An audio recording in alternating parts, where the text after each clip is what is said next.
Welcome to TNT Sports Talk. Today is Tuesday, September 4th. As always, represented by D's Home Cuts. I'm your host, Travis Kircheski. Again, it's just me today.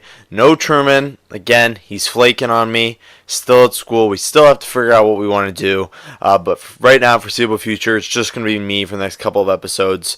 But it is an exciting episode today. Not only do we have NFL Week 1 coming up, we had cut day over the weekend, some major contracts, some major cash was moved around. But besides all of that, it's a big day for the show because this is our 50th episode. Started in February or March. We're now at 50 episodes. Can't wait for the next 50. It seems pretty crazy that we've been doing this for about 25 weeks now. We're about at half a year. We've really been, trying to get better each and every single show. We feel like we have been, and we thank you if you've listened to, all of them or most of them. We really thank you because that has really been a huge help to us and has really kept us going.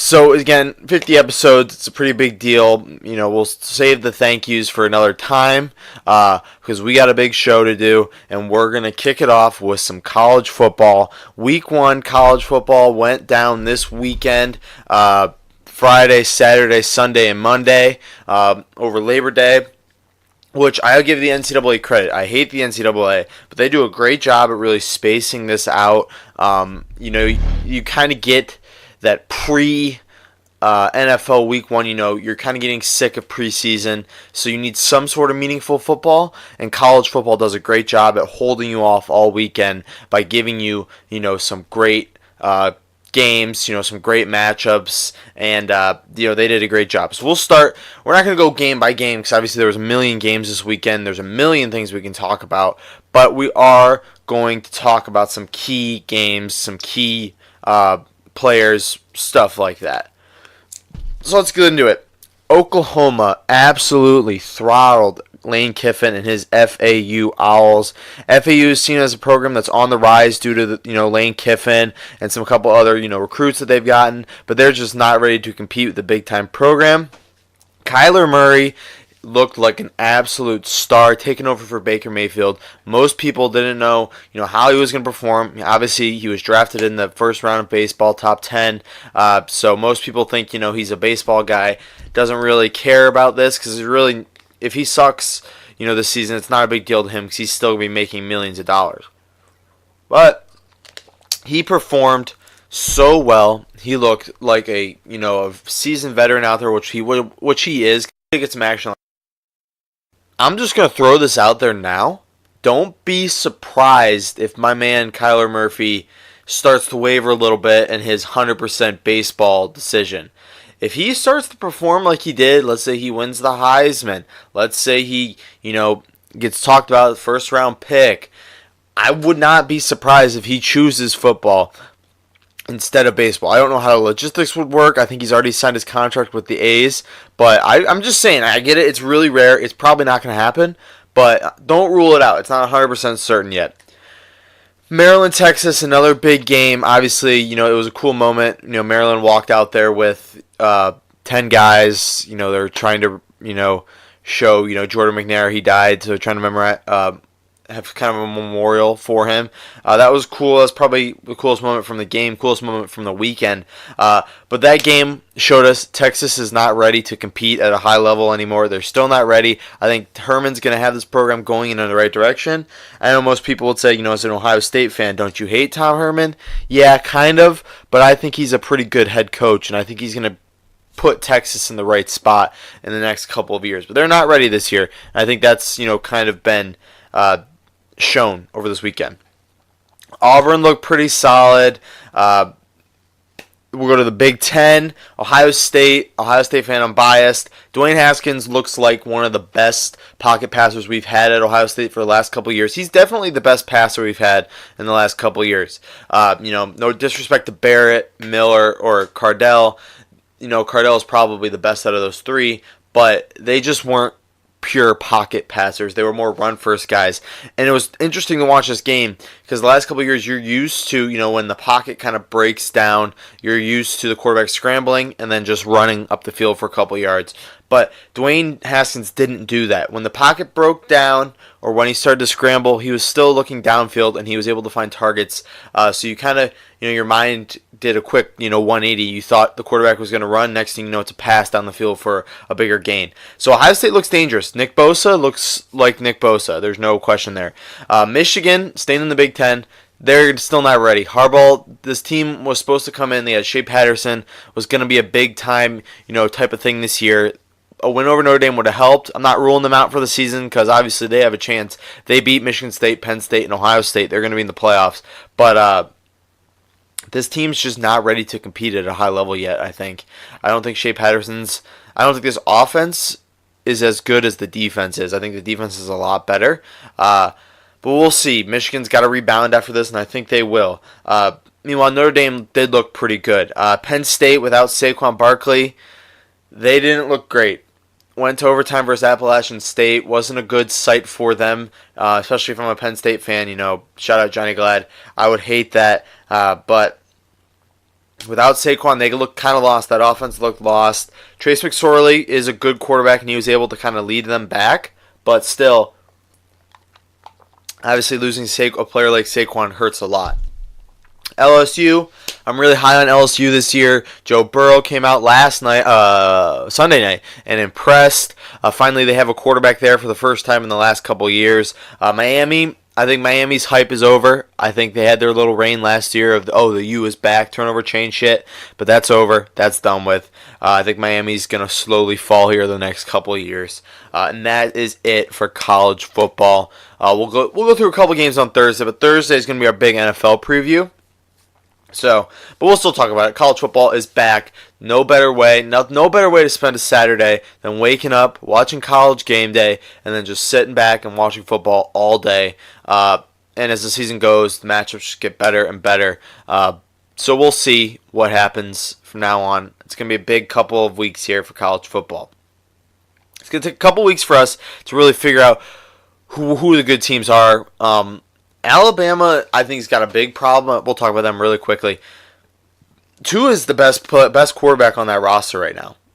I think that's completely obvious. I think Tua is worlds ahead than Jalen Hurts. Not to say Jalen's a bad quarterback. I think if I was him, I would have transferred. But he seems like a good enough guy where he wouldn't do that, which I give mad respect to. Tua is the flashy, quarterback who's, if we look at it like a car, he's, the flashy sports car, and Jalen Hurts is the reliable vehicle. It's going to get you there, but it's not going to give you looks. Jalen Hurts, he's not going to, give you viewership. People aren't going to tune in to watch Jalen Hurts, but they're going to tune in to watch Tua. And, people, I think Nick Saban realizes that. I think this is the best quarterback he's ever had as a head coach. Talent-wise, and I don't think he knows how to use him yet. I don't think he knows how to act around him yet. I think as you go later into the season, you're going to see that more, Nick Saban, there's going to be times where Nick Saban decides to put Jalen Hurts in because Tua makes a dumb mistake, which he's going to do. He's not a perfect quarterback, but there's going to be also times where Hurts gets pulled out just because they need a quick strike offense, and I don't think this is the best situation for either Tua or Jalen Hurts, but they're there and they're going to play. And I think, you're going to see Tua slowly start to become, the guy there. And you'll see Jalen Hurts get less and less playing time. But that's it for college football. We're going to move now to the NFL. Crazy last couple of days. Starting with, the end of the show on Thursday to today. There's just been news upon news upon news. And that's just because everybody's getting their roster ready for week 1. So, there's a couple ways we can go at this. We'll start with cut day. Obviously, we'll get into a couple of these trades and contracts that are handed out, but let's start with cut day. Some guys that got cut, notable names: Corey Coleman, Dan Bailey, sorry, I couldn't read my handwriting, Cardell Jones, Landry Jones, Terrence Newman, Paxton Lynch. So some good quarterbacks, some high-name quarterbacks were cut, Paxton Lynch, Landry Jones, Cardell Jones. All cut. Cardell was signed back to the practice squad, though. And I think Paxton Lynch is going somewhere. I can't remember. People don't talk about how big of a bust Paxton Lynch actually was or is. He was a first-round quarterback, and he's just not performed at all to the level we've seen. He had a good preseason week 3. That's why people kind of thought he'd stick around, and he did for a little bit, but eventually he got the cut. Terrence Newman also got cut, but that's veteran. He's going to the coaching staff now. He's 41. I was really surprised that he was even going to play this year because how old he is. Corey Coleman, I don't know where he's going to go. That's another bust. And Dan Bailey, interesting because he's been the reliable kicker over there in Dallas for the last couple years, and to cut him in favor of a rookie, I believe, is a bold move on the Cowboys' part. Dan Bailey is going to get picked up here soon. Once people start having kicker troubles, he's a name people are going to go out there and sign. So let's get in. That's cut news. Obviously, we can talk hours about these different cuts. There's some names out there that I didn't even mention that got cut. It makes no sense. But I want to talk about a franchise who I am baffled about. This team makes no freaking sense. The Los Angeles Raiders, John Gruden, hiring him as their head coach was a decent move, I guess. Big name, gonna sell tickets. 10 years, a little bit too long for me. But he's the guy there now for the next couple of years. And he's just making, some of these moves he's making are just like, what the hell are you doing, dude? I mean, why the hell would you trade for Martavis Bryant for a 3rd-round pick, then cut him for nothing? You trade for Ryan Switzer, you trade him away. You get Connor Cook, E.J. Manuel, you cut both of them, and then you trade a pretty decent pick for A.J. McCarron, who is just going to be your backup behind Derek Carr. I get it, you want a reliable backup, but Connor Cook and E.J. Manuel are shit, but it doesn't make sense to me as to why you would trade a pick for a backup when there's a decent backup out there in Landry Jones, who I was surprised got cut, but I guess they're going with Josh Dobbs there in Pittsburgh. But still, it doesn't make sense as to why you would trade a pick for a backup when there's a really good backup in Landry Jones out there. Landry Jones is going to get picked up. Teams, we've seen it a lot this offseason, teams are trading valuable assets to get a solid backup because injuries are going to happen. Obviously, we saw with Green Bay last year. When Aaron Rodgers went down, the Packers were lost because Brett Hundley's just complete trash. I don't know why the Raiders are doing some of these moves. Landry Jones I think is as good, if not better, backup than A.J. McCarron. A.J. McCarron, I bet, is really pissed off because he was supposed to start in Buffalo, but he just didn't impress this offseason, and now we'll get into it in a little bit. Now they got Nathan Peterman running that show over there. It just doesn't make sense to me. I mean, some of these moves these GMs made over the weekend really make no sense. I'm not saying I could do a better job, but all I'm saying is I would not have traded for Martavis Bryant in the first place. That's all that I'm saying. But let's get into these contract situations. I know we're going to get into the biggest story in a minute. But I got to talk about Aaron Donald because that happened first. 6 years, $135 million. This guy, I was so happy when I saw that came down. He deserves it, I think, more than anybody who's gotten a big contract in the last couple of years. If you watch any football, you know Aaron Donald. He's the guy who is one of the best, if not the best, defensive players in the NFL. He deserved to get paid. This well. And obviously it shows that the Rams are now in a win now type of mood, which is interesting. We'll get into that in a second. The other guy I want to talk about was Khalil Mack. Got traded to the Bears for multiple first-round picks. Again, the Raiders don't make sense. I don't understand why you would give up somebody who's a top 5 defensive player, top 10 NFL player for a couple first-round picks. And on top of that, I think the Raiders gave up a second-round pick. That doesn't make any sort of sense in any world.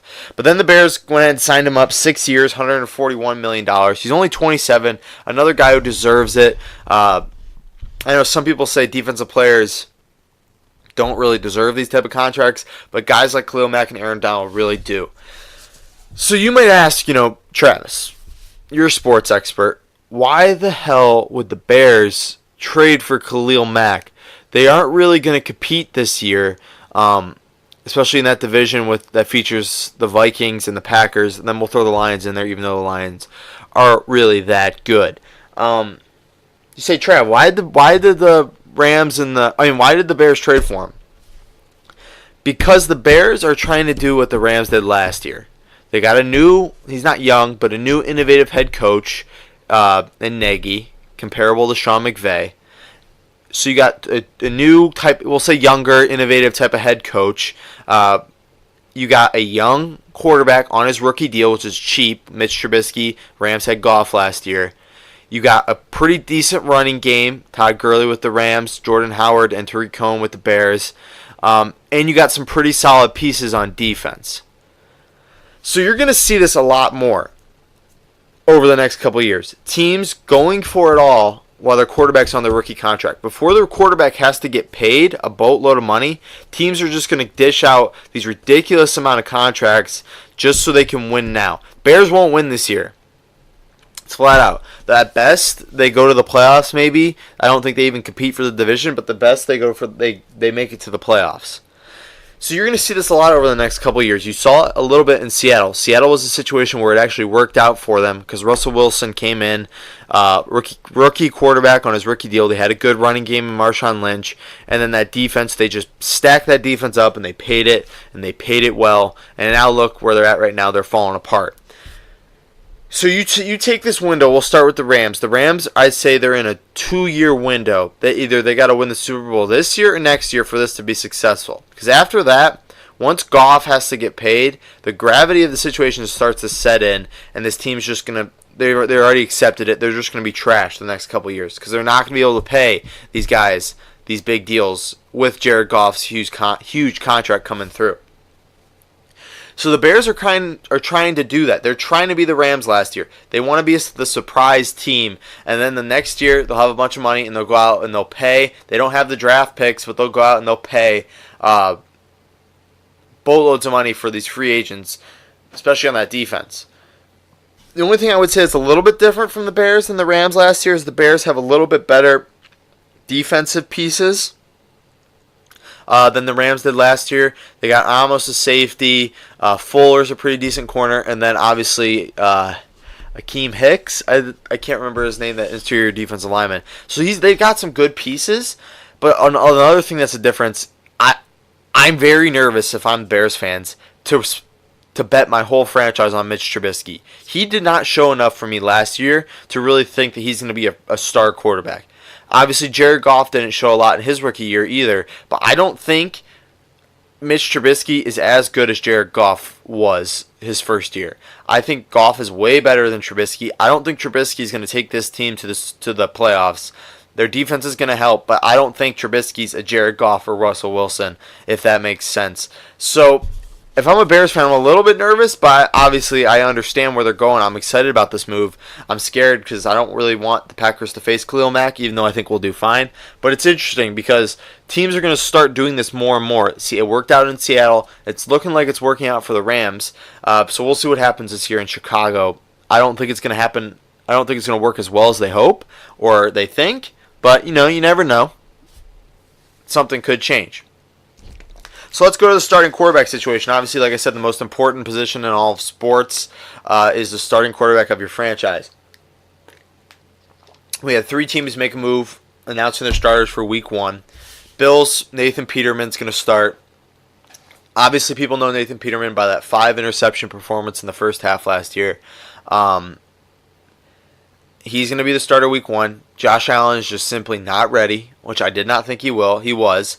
And I'm going to go on record right now and say Josh Allen isn't going to have a good career because I think Nathan Peterman's going to struggle, even though he's had some success in the preseason. I think Nathan Peterman's going to struggle early on. I think fans are going to call for Josh Allen, and Josh Allen's going to struggle because he's not ready, and that's just going to destroy his career. And the Bills franchise is just going to go downhill from here. But you never know. If I were them, I would have never traded Tyrod Taylor. I don't understand why they did that, but I'm not in that locker room. It doesn't make any sense. Eagles, Nick Foles is going to start Week 1. Had a pretty shitty preseason, but Carson Wentz just isn't ready yet. And obviously Nick Foles, Super Bowl MVP. If he comes out here and performs really well, it's going to be interesting when Carson Wentz comes back and struggles. I think it's going to create a little bit of tension, even though it shouldn't. I think Carson Wentz is your guy for the next couple of years. It's going to create some tension if Nick Foles plays well Week 1, gets him the win. Carson Wentz comes back Week 2, 3, 4, 5, or 4, whatever, and sucks. If Wentz sucks and Foles performs, Eagles got a huge problem on their hands. I would have traded him early on in the offseason when his ceiling was really high. When everybody was high on Nick Foles, I would have traded him right away for a first-round pick. So you could easily get a Super Bowl MVP, a first-round pick for him. Then let's go to the Jets, which is one of the worst franchises in the last couple years, especially at quarterback. It's just been a complete mess. But they think they found their guy in Sam Darnold. Sam Darnold, like I said, I think he was the most ready quarterback to start week 1 out of those 5 rookie quarterbacks, and he will be the only quarterback out of those 5 to start week 1. Josh Allen was probably the closest, Rosen next closest, Lamar Jackson after that, and then Baker. I don't think Baker ever had a shot to start week 1. So here he is. He's your guy now, New York fans. He's the guy who's going to take that franchise to the top, supposedly. They believe in him. I believe in him, too. I think he's shown the ability. I don't think he's going to be a phenom right away. I don't think he's going to be what Deshaun Watson was last year and come out and just completely dominate from snap 1 to snap 200. He's just going to be a solid game manager this year. He'll win you 8 to 9 games at best. It's just going to take him a little bit, and I think he'll slowly get used to the system, but we'll see what happens. But that's it for the starting quarterback situation. A couple other smaller news. Antonio Gates signed back up with the Chargers. That was a move I think everybody was expecting after Hunter Henry tore his ACL. He's a Chargers legend. Antonio Gates is 38 years old. Kind of had a bad year last year. Only had about 300 receiving yards. But I think that was more because Hunter Henry was so talented and people were really high on him that they really wanted to get more out of Henry than they did Gates. But Gates is the guy again this year. He's not too old. 38 is not terrible for a tight end. I think he's a first ballot Hall of Famer. He has the talent, and I'm excited to see what he does this season. So we went from Antonio Gates to Jerick McKinnon. One of the saddest news in the NFL. He tore his ACL on Saturday, which sucks. He was really going to be their guy this year in San Francisco. He's going to be that lead back. People were taking him high in fantasy. I was a little high on him because he was finally going to be the guy. But he tore his ACL, which I don't really know how you tear your. I don't know. I don't know what they were doing on Saturday to tear your ACL. But that's really bad news if I'm a 49ers fan. But we'll see what happens. They got decent backups. I think Alfred Morris, it was kind of weird to me that he was still on the street. I think he's a pretty good running back. And then Matt Breida, who they're high on. So they're not completely lost. They got a shot at regaining some of this yardage that they lost with McKinnon tearing his ACL. But we'll see if Alfred Morris can be the guy or Matt Breida could be the guy. That would be a huge help for them. Whew. All right, so that's it. That's it for NFL news. We're going to get into it a little bit more on Thursday. We're going to go matchup by matchup, break it down, give you my predictions. We'll start with predictions for MVP, Rookie of the Year, shit like that. Bold predictions like we did for baseball, which Trevor Bauer winning the Cy Young was seen as crazy, but it looks like it worked out even though he's hurt now. He would have won if he didn't get hurt. But we'll be here. Maybe I'll have Truman write his bold predictions, and then I'll read them out to you. But other than that, that's it for football. Speaking of, starting up again, playoff baseball starting up. We're going to get into that in a second. But before that, I want to remind you that our show is brought to you by D's Home Cuts. Spent some time with Dom over the weekend. He's at college right now. He's running his business out of his dorm. He's kind of a traveling barber right now. He came home, did a handful of cuts on Sunday, so he does not stop grinding. So you should check him out. $7 is all it takes for you to get a modern haircut and styling with these home cuts. Truman and I have been getting our haircuts there for the last couple months. We have never looked or felt better.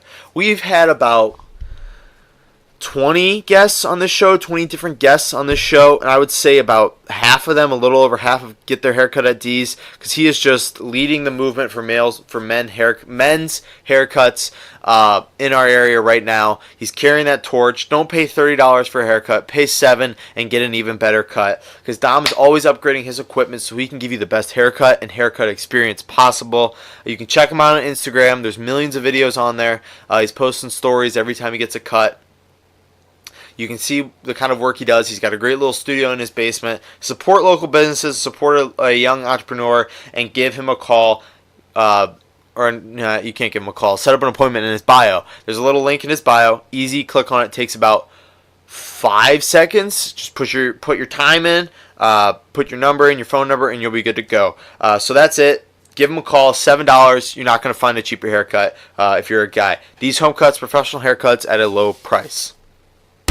Baseball. Got about, September 4th today. Got about a month, a little bit under a month before playoffs really start to heat up here. We get those wild card games heated up. So we're going to give you our updated playoff standings, updated picture right now. What's set, what's not set. And I would say in the AL, it's pretty much set.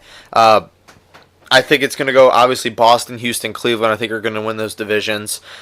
Even though Oakland pushed, they're just not ready yet. I think it's going to be Yankees versus Oakland in that wild card with the Yankees getting the home field advantage, which is interesting because the Yankees and the A's have a lot of history in the playoffs together. They've played each other a lot. So I think that's pretty much set. I think, obviously Houston and Cleveland are going to be playing, which is going to be an interesting series, especially if we'll talk about that in a second. And then you got Boston's going to play the winner of Yankees versus Oakland, which is interesting. That's going to be a really fun series because whoever it is, if it's the Yankees, obviously you get Boston versus New York. I think Boston will absolutely run a train on the Yankees. But Oakland is interesting. Boston's a little bit shaky right now. And I think Oakland is a surprise team to win that series. I think they'd be a really good sleeper. I'm high on Oakland. But just keep that in your mind. We're high on Oakland here on TNT Sports Talk. The NL, it's a little bit different. It's the Cubs and Atlanta. I think have locked up those divisions, although don't quote me on that. I think between Los Angeles and Colorado right now for that next seed. And then obviously Milwaukee, St. Louis, and Arizona are all fighting, and the loser of the division, Los Angeles or Colorado. So basically what we got is we got the Cubs and Atlanta are fighting for those. Hold on, I'm getting ahead of myself. The Cubs and the Braves are going to be the 1-2 seed. That's set, I think. Then you got Los Angeles, Colorado, and Arizona fighting for that third seed. I think it's pretty much between Los Angeles and Colorado. I think Los Angeles edges that out just because of the talent they've added. I think Milwaukee gets a wild card seed. A couple weeks ago I wouldn't have said that, but I think with some of the stuff they've added the last couple of weeks, we'll get into it in a second, I think Milwaukee gets that spot. And then I think it's between Colorado or Arizona and then St. Louis, who has come on as of late. They replaced their manager. Come on as of late. I think St. Louis is a dark horse team. So I think we'll get a wild card game. I'm not sure. Obviously, as the weeks go, hopefully you get a little bit more of a split and a little bit clearer of a picture who's going to end up making that wild card. But we'll see what happens. But obviously, Los Angeles, Colorado, Arizona, St. Louis are all in the thick of it right now to get. And the Phillies. I'd throw the Phillies in there, I think, even though they've cooled off a little bit. So some other baseball news happened on Friday. I was at the Medina High School football game. Shout out to Medina Bees, my high school, my alum. I used to play there. They're 2-0 now. They're ranked in the state. Give them a quick shout out. This team is for real. They're taking on Wadsworth this week. Just want to give a quick shout out to them. Ohio High School football is real. It's insane, and Medina football is up and coming, and they're a dark horse team to be watching. But I was at that game on Friday when I got the news that Josh Donaldson was traded for the Indians for, I'm not really sure what the return was, but you never know. He was traded to Cleveland. That's a big deal for the Indians. When healthy, he is one of the best hitters in the game. You notice I said if healthy, though, because he's been dealing with shoulder problems the last couple of years. He's supposedly healthy right now. He hit a grand slam yesterday in AAA, where he'll be in AAA for the next week or so, just getting used to getting the bat going a little bit more. When he comes back, though, you look at this lineup. We'll start with the pitching staff. You got Kluber, Carrasco, Bowers hopefully will be healthy. Clevenger's right there. there you go. You got 4 guys right there who are capable of starting a playoff game, who are capable of being an ace on any team in the league, and more than capable of being a playoff starter. Then you got the bullpen of Brad Hand, Cody Allen, Andrew Miller. Those are 3 solid pieces right there, 3 all-star pieces. And then this lineup of Jose Ramirez, Lindor, Brantley. You had Josh Donaldson, Edwin. And you could just go down and down the list. This team has a lot of talent, especially if Josh Donaldson becomes even half of what he used to be when he won the MVP in 2015. Another big name that got moved, Curtis Granderson, was traded to Milwaukee. Again, I said Milwaukee, I hate them, but they have been making some moves the last couple of weeks, days actually, to get this team into place. Adding Curtis Granderson helped, and they also added Gio Gonzalez, which also helped a lot too. So that's it for baseball. I wanted to talk about that a little bit. It's interesting. Baseball is going to heat up a little bit here soon. I think all the moves are done. All the rosters are set. And we'll see. I think every team's kind of, you play with who you got now. You gotta make do with what you have. And I think, especially in the NL, I think the AL's set. It's going to get crazy over the next couple of weeks. So now we're going to talk about our boldest move of the weekend. Wasn't great last week, I'll admit that.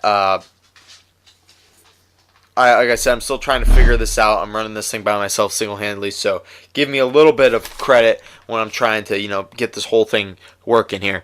But before that, we talked about D's home cuts, but I also want to talk about A's freaking lawn service. Since 2014, A's has been providing professional landscaping to many homes around Northeast Ohio. By using professional equipment, A's constantly strives to provide families with professional landscaping at a low and fair price. Guys, it's college football season. The NFL is starting up next week. You're in the thick of it now. You got high school football every Friday night. You got college football all Saturday, and you got NFL all Sunday. There's no time to be mowing the lawn and doing lawn work, doing leaves now, especially coming up in the fall. There's no time for you to be doing that when you got these type of games, this type of action, playoff baseball's heating up. There's no time for you to be doing your lawn. If you really want that fantasy football team to succeed, don't waste your time doing the lawn when you could be setting that lineup and making some serious trades. Turn to A's. He'll do all the work for you. Every time you'll come home, you'll be proud of the lawn that you have, and especially because you didn't do any of the work. You helped out a local young company, another young entrepreneur in Andrew Ellis. We would like to get more ads, but the 2 ads we got right now, the 2 companies with D's and A's, those 2 guys are guys I trust.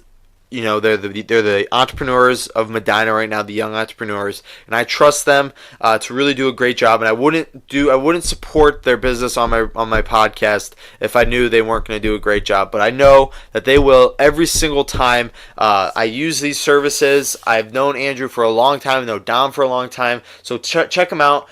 A's Lawn Service. Don't waste your time doing lawn work over the weekend. Turn to A's, and trust me, your lawn and your home will never look better. The phone number is 330-241-2392. Again, 330-241-2392. And the email is lawnservice.a's@gmail.com. A's Lawn Service LLC. You grow it, they'll cut it. Don't waste your time, guys. Fantasy football is coming up. You got fantasy football. You got football. High school, college, professional. You got playoff baseball starting up. Don't waste your time doing lawn work while you could be, sitting inside, relaxing, watching your favorite team while you're looking out at a perfectly manicured lawn. So that's all I have to say about that. But now it's time for your favorite segment, Boldest Move of the Week. And we're going to start close and personal to me, the Green Bay Packers, getting their final cuts done. Obviously, final cuts, if you don't know, is probably, I've never experienced this, one of the most stressful experiences especially a undrafted rookie could ever go through in their lives. If you don't know, if you've never seen Hard Knocks, it's basically you're sitting around all day Saturday, if you're a fringe roster guy, waiting for that call, that knock on your door to come down and see coach, bring your playbooks. You're going to be placed on waivers. It's a really stressful experience. You really have to wait till 4 o'clock for it to pass. And I don't think we've ever had as stressful an experience as Robert Tonyan, the tight end for the Green Bay Packers. Actually ended up making the team after a pretty strong preseason. Shout out Tim Boyle, to our guest. He made the Packers roster as well. As you know, we had Boyle on about a week before training camp opened up, and he made the team. He impressed because we know how to scout players here on the podcast. So shout out to Tim Boyle. We'd love to have him on again. We're going to try so he can talk about his experiences in preseason. But Robert Tonyan, probably not a big name, going to be in a couple years. He really impressed really well in the preseason. And most people thought he was going to make the team. Although the Packers did have 3 veteran tight ends in Mercedes Lewis, Jimmy Graham, and Kendrick. Most people assumed he wasn't going to make the team due to the numbers, but he played so well that the Packers had to keep him. Even so, even though he played well, with the numbers shaking out like the way they did, most people didn't think he was going to make it. And he didn't think, I don't know if he really knew either where he was going to end up. Mumbling up a little bit here. But let me get to the point.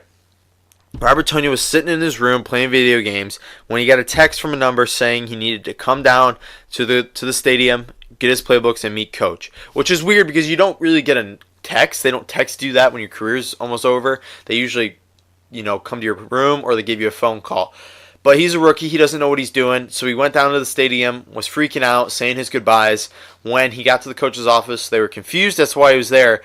Because he actually wasn't cut. He actually made the roster, and the text he got was a prank. So I'm saying a bold move of the weekend is the guy who got Robert Tonyan's number and who sent him this text.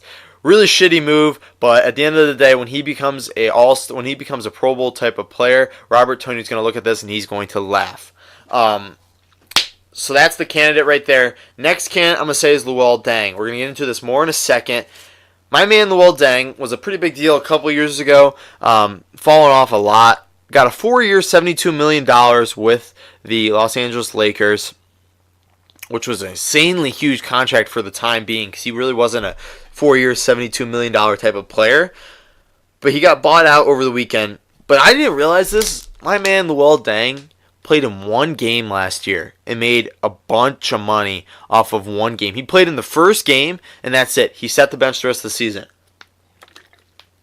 Just sat back and secured the bag the entire season without doing any work. I got to give a shout out to him. That's pretty bold to just be able to ride the bench the whole season and collect freaking checks. So give a shout out to Luol Deng and the guy who texted Robert Tonyan that he was cut. Those are the boldest moves of the weekend.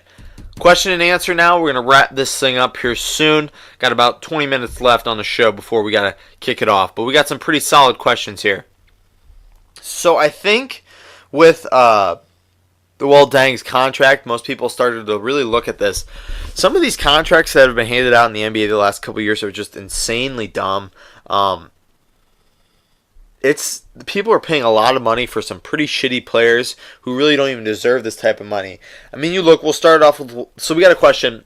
What are some of the worst NBA contracts in the past couple years? There's obviously been some pretty bad ones over history, but we could just do a whole show on those. So we're just going to do, I think I have 4 here. We'll go down the list of current people who are still in the NBA, or everybody knows who they are pretty much.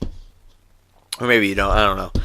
So we'll start with Luol Deng to give you an example of what we're going to go for here. Luol Deng got a 4-year, $72 million contract, like I said. And he barely played any time. Like I said, one game he played in last year, the home opener, and that was it. And he got to sit the bench the rest of the year and collect checks. 4 years, $72 million is a huge contract for NFL players. NBA, it's not that big of a deal, but it is, in terms of me, I would kill for a 4-year, $72 million contract to just play one game, and then sit for the rest of the year. But, shout out to these guys. I'm not hating on these guys. They obviously didn't perform well enough. That's why they're on the list. If Luol Deng would have got that contract and then become, an all-star MVP type of player, we would be sitting here thinking that was one of the best signings in history. But I'm not going to hate on these guys because they did their best and they secured the bag the best they could. At the end of the day, it's hard for them to feel bad about getting hated. It's hard for them to feel bad about this contract when they got millions of dollars in their bank account and they're sitting in their $1 million home, drive around their $1 million car. So it's kind of hard for them to, feel bad about this type of thing when they have that type of money in the bank account. The next guy, though, Miles, a lot of these, it's interesting because we'll talk about it in a minute. Maybe you'll see the trends as we go. Miles Plumlee signed with the Bucks in 2016, got a 4-year, $50 million contract. Truman was here. He probably said that was a dumb deal. He gets it. Because Miles Plumlee at the time wasn't anything close to deserving 4 years, $50 million. You know, he went on that season to average only 3.5 points a game and 3 rebounds, which is not even close to what you want from a guy getting paid $50 million. Timothy Mozgov, the next guy, 4 years, $62 million with the Lakers. Again, this is the reason why the Lakers have been set back the last couple of years. But he got that contract. It was dumb.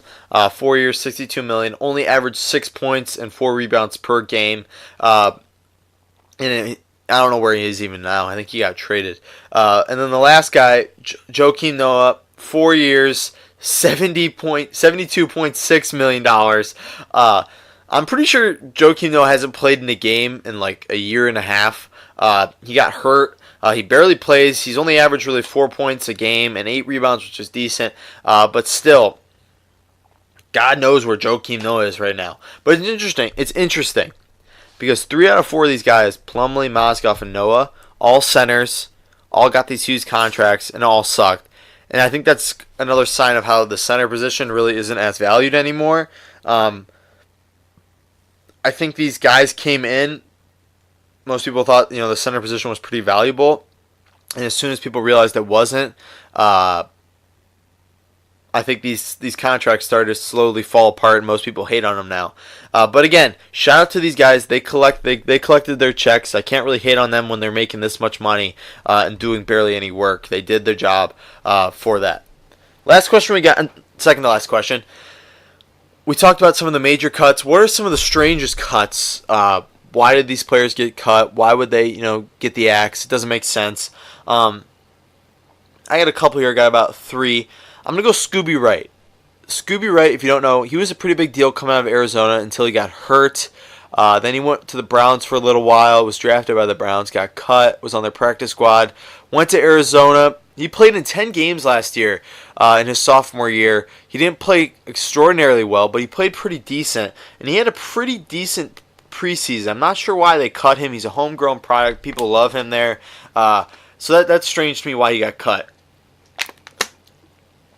Next, we'll go to Denver, where they cut a ton of draft capital. They cut their third-round pick a couple years ago. They cut Isaiah McKenzie, was a pick a couple years ago. Henderson, a pick. It really doesn't make sense why they're just kind of cutting this out, cleaning this room up. A lot of these picks were made by John Elway, who I think is one of the most overrated NFL executives in the world. I think he's really only there because of his name. I don't think he is anything good. He hasn't been able to get a good quarterback in there. He hasn't been able to draft a good quarterback who they can develop yet. I think he's one of the more overrated guys in the NFL. I mean, he used the first-round pick on Tim Tebow and Paxton Lynch, both of which, Tebow's out of the league, obviously, and I think Paxton Lynch is on his way out of the league after he got cut. I don't understand why. I guess I do understand, you got to keep John Elway. He's a Denver legend, but whatever. I digress there. So, yeah, Denver cutting all these picks. It shows either these guys just weren't talented enough, or they're moving in a different direction. Last guy I want to talk about is Braxton Miller. A little biased. Braxton Miller, coming out of college, was trying to change positions, and I think he's had some strides over the last couple of years. He hasn't been perfect, but to be able to transition to a quarterback to a wide receiver in the NFL is really difficult, and I think he's done it the best. Than most people who try. I think Terrell Pryor has been the prime example of that. He was a quarterback, transitioned into a pretty decent wide receiver now. So I don't really know why the Texans cut him. I think he had a pretty decent preseason, and I think he was on his way to really making strides as a wide receiver, and cutting him now really doesn't make much sense to me. I think he's a really good athlete. I think he deserves to be on an NFL roster. I know he deserves to be on an NFL roster, so that doesn't make sense to me. But again, I'm not the GM, even though sometimes I feel like I should be. Last question we got. We're on a little bit high on time, but that's okay. You can listen to me talk for another couple of minutes here. We're going to wrap it up here soon. Perryman from the Ravens, talked about it last week, got cut. I think it was pretty expected. Wide receiver. Where was he? What college was he from? I'm going to look that up while I'm talking about it. We got the question, is Rashad Perryman, one of the biggest busts in the last couple of years, 5 years, they said.